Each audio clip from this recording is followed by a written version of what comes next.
പ്രധാനമന്ത്രി നരേന്ദ്രമോദിക്കെതിരെ കോടതിയെ സമീപിക്കാൻ നീക്കം.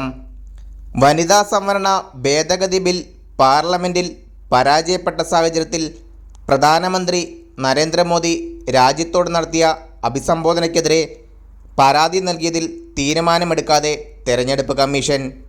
ബംഗാളിലും തമിഴ്നാട്ടിലുമൊക്കെ തെരഞ്ഞെടുപ്പ് നടക്കുന്നതിനാലാണ് കേന്ദ്രം ബിൽ ചർച്ചയാക്കുന്നതെന്നാണ് പ്രതിപക്ഷ ആരോപണം.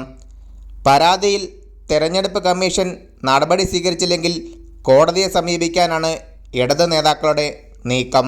നരേന്ദ്രമോദിയുടേത് നേരത്തെ തയ്യാറാക്കിയ പ്രസംഗമായിരുന്നെന്നും നാടകത്തിൻ്റെ അവസാനമാണ് പ്രസംഗമെന്നും ആരോപിച്ച് പ്രധാനമന്ത്രിക്കെതിരെ സന്തോഷ് കുമാർ എംപിയാണ് തെരഞ്ഞെടുപ്പ് കമ്മീഷന് പരാതി നൽകിയത്.